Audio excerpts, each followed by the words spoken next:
Hello ladies and gentlemen and welcome to these are going to be some very quick and brief NXT Takeover Brooklyn thoughts. NXT Takeover Brooklyn happened last night in Brooklyn. Can you believe it? 15,000 tickets sold for this. Absolutely an incredible achievement. Triple H starts off the promo about whether it's the NXT is now. I like the lighting of this show, I've got to say. They had just a few rows lit and then the rest of it was darkened off. Felt like, I don't know what it was. It kind of felt like a house show, but it wasn't a bad thing. Trust me on that one. So, opening contest. Jushin Thunder Liger making his WWE/NXT, whatever you want to call it, debut, defeating Tyler Breeze in our opening contest. I was very surprised that this was the opening of the show. Genuinely was. Sure, a couple of people online moaned about his music, but I genuinely didn't care in the slightest. Crowd was shit hot from the first bell. They popped hard. For example, when Liger did 2 surfboard stretches, and people went crazy for those. Match was back and forth.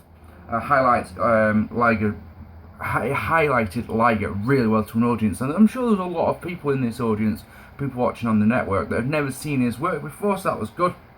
Loved this some sort of puncher to the outside, and a Liger bomb gets the win in about 8 minutes. So it's good stuff, but it was short, and in my opinion, the wrong person won. Breeze getting the win here wouldn't have made any difference to Liger, and it would have been bragging rights for a character who's so up himself as Tyler Breeze is. I think being able to brag about it would really have done good for him. But no, I've got nothing wrong with that. Mentioning the only complaint about this match, other than the length and I suppose my only complaints about my only other complaint is in the middle of this one, the fans started chanting "Full Cell sucks," which is one of those, that's just a bit unnecessary, isn't it?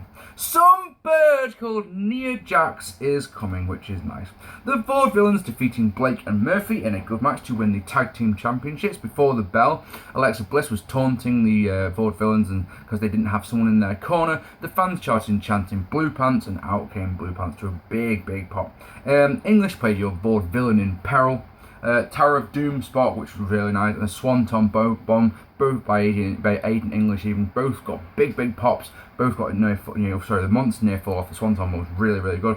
Blue Pants started chasing Alexa Bliss. I'm sat there going, oh come on, I can see a roll up finish coming here, and they did do a roll up spot, and it's like, oh no, and then when they kicked out, I was like, yay, fucking brilliant. I'm telling you, it sucked me in, let's put it that way.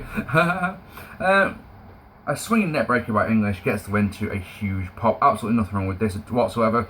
Good moves, good story, bonkers crowd, yada yada. Go give it 3.5 stars if you want it. Apollo Crews defeating Ty Dillinger. Ty is doing his perfect 10 gimmick, which anyone knows, follows me on social media, will know that I really like. He's got 10 shaved into the back of his hair. That's a lovely little touch. Match is short, makes Apollo look great. To be honest, I wish he'd faced just some random generic jobber, because I don't think someone like Ty Dillinger, who's just starting to get traction with the Perfect 10 gimmick, should be, I don't think he should be getting squashed as much as he did, or taking as much offense. Same time with Apollo Crews, being he's just coming in, he shouldn't be taking much offense. You know what I mean? I would have much preferred a 2-minute squash, I think, out of Apollo Crews, but please, the punch for him, and of course the Gorilla Press and standing moonsault gets the win for Crews. Next up was the match I was looking forward to least on the show, and that is Samoa Joe defeating Baron and Corbin. Joe's music has got so much better since he first debuted, hasn't it? It really has. Video package for this one's really good. There's little things that the crowd really liked, and I was marking out for little Joeisms. His transition from a half crab into a crossface into an armbar was really good. The crowd absolutely loved it. Impressive black hole slam type thing by Baron and Corbin. Slugfest looks good, and Corbin is able to keep up with Joe's slugs, which is really nice. Corbin gets a powerbomb, but Joe turns it into the cover into a clutch that gets the win. This was slower than everything else on the card, and that wasn't a bad thing at all. I don't care about Baron Corbin, truly couldn't give a fuck about him, but that's why of all the matches on the show, this was the one that I was looking forward to at least. But yeah, this was alright, I enjoyed it. Some bird called Connor, who I'm probably going to get told off because me, Connor's such and such, I don't care. So Connor is with Ric Flair and Sergeant Sword, and here's Stephanie McMahon to say how she's revolutionising Dave's wrestling or something apparently. Next up, Bayley defeating Sasha Banks in a superb match to win the Women's Championship. Video package for this one was goosebumps inducing stuff. Bayley comes out, she's got a polka dot bandana on, she's got polka dots on her wrist, and you start going, yep, she's winning this match. That said, when Sasha Banks comes out, she gets a really big pop from this crowd, and her entrance where she comes out with her bouncers is really, really nice. So let's go through this one because it's rather good. So Sasha rips on Bayley's outfit and they brawl. The crowd are split from the get-go. Bayley gets 2 off a lovely springboard elbow drop in the corner and then hits a nice arm drag which puts Sasha onto the outside. So she does a diving kick through the ropes a la Sami Zayn. Inside, Bayley counters a superplex but is knocked to the outside. Inside, Sasha goes to the ground and locks on a straitjacket. Bayley counters the knees in the corner, so Sasha puts her on the top rope and delivers the knees there, which gets a big, big pop.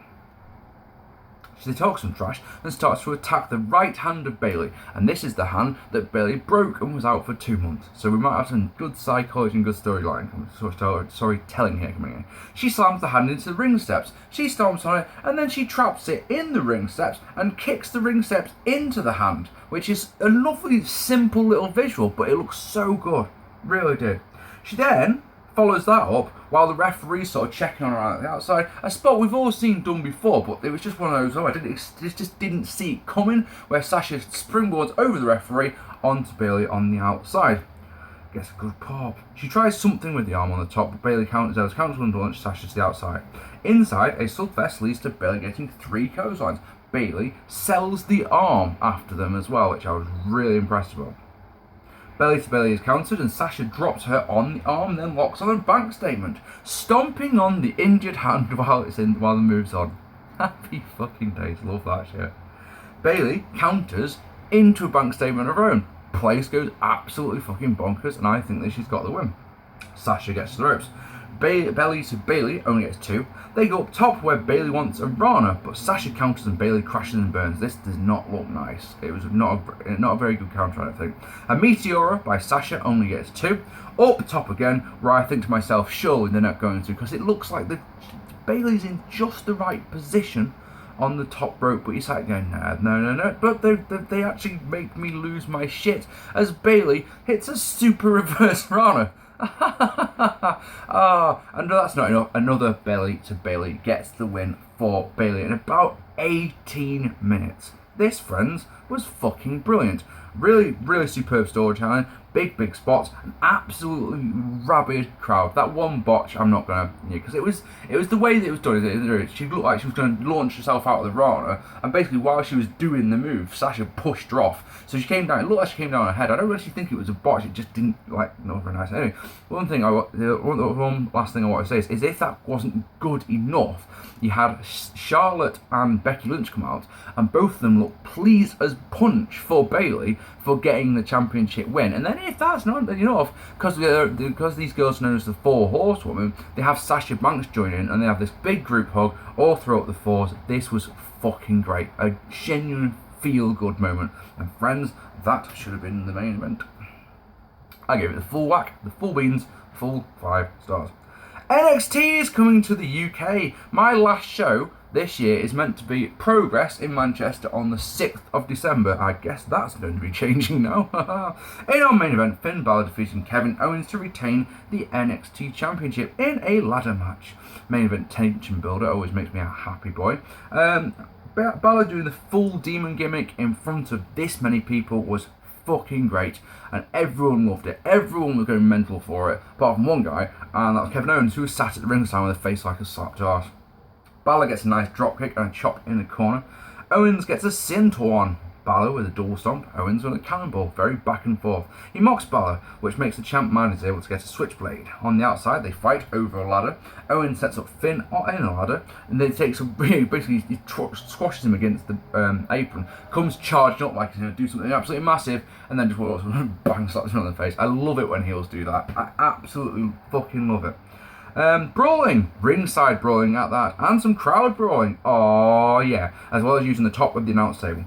Balor dropkicks a ladder into Owens' chest and follows with a somersault plunger. They brawl in the ring, using the ladder again and again and again while the fans go utterly mental. Owens gets a senton on a ladder, but a moment later is backdropped onto the ladder itself. The next spot is him attempting a cannonball into the ladder, but Balor moves. The coup de grace connects and Balor climbs but gets powerbombed. Owens climbs but is knocked off and ends up on the outside. Owens wants the apron powerbomb but is countered as Balor hits a big kick. He wants another double stomp, but Owens moves and hits the apron powerbomb. Inside, Owens gets a super kick and then a second one, telling Balor to stay down the whole time. He puts Balor onto the top of the ladder and wants a fisherman's buster on the top of the ladder. He's climbed onto, he's knocked off onto another ladder, and Balor's sat there trying desperately to grab the belt, and he can't quite reach, but he sort of looks down, oh, Owens is down there, fuck it. Hits the coup de grace, then moves the ladder, climbs, and gets his championship belt. This was another really good match. Would definitely have had these two matches, the main event, the advertised main events, the other way around. And the reason for that, ladies and gentlemen, is nice and simple. It's not a male-female divide or anything like that. It's a nice, simple, I will always take story over spots. You guys know that. One match had a lot of story in it, one match had a lot of spots in it. You know which one I'm always going to prefer. Don't get me wrong, this was still a really good match. It's at least a 3.5 stars, something like that. It's not, I don't think it's as good as the Beast in the East match personally, but that's just me. I love this show. I genuinely did. This was a very easy watch. It was really good to watch it live.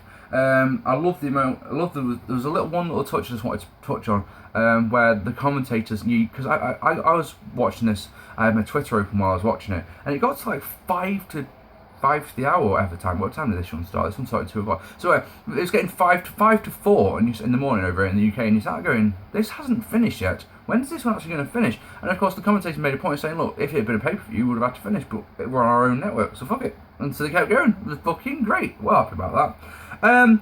All the booking made sense. I suppose, you can throw the opening there. I know, oh, why did they do that? But yeah, all the booking made sense, and it flew by, and it's one of those top that SummerSlam, sort of thing. So yeah, that was fun. I really enjoyed that. What did you think of the NXT Takeover Brooklyn special thing? I would genuinely love to know down below. If you want me to review SummerSlam, let me know, alright? And I will. If not, my next vid is going to be a 10 years ago episode. Alright, just while I'm here, one more thing before I go. I wanted to just quickly touch on the first episode of Cashing In, Marking Out. Right, we're going to do, Bobby will choose one moment for us to review.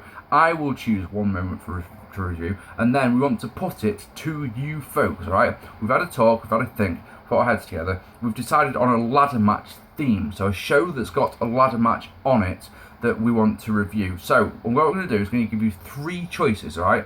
I'd like you to let me know in the comments down below or on social media which one of these 3 shows you would like us to review. Okay, so the 3 shows are the show that had the 3rd ever TLC match on it, which was on a SmackDown, if I remember rightly, in the middle of 2001, okay? Then there's TLC 4, which happened on a Raw Roulette episode in 2002. And then the other one was Undertaker versus Jeff Hardy for the Undisputed Championship, which is also from 2002. We will review one of those 3 shows. I would really appreciate it if you let me know down below which one you would like us to watch. Alright then, ladies and gentlemen, do that for me and let me know what you thought of NXT down below, and let me know if you want a SummerSlam review as well down below. I've been Mark P. Thank you so much for watching. Take it easy, and I'll see you all soon. I'm about to sneeze. Oh, no, I'm actually not. I'll probably sneeze as soon as I click off. Alright, ladies and gentlemen, take it easy. Bye-bye. Sneeze.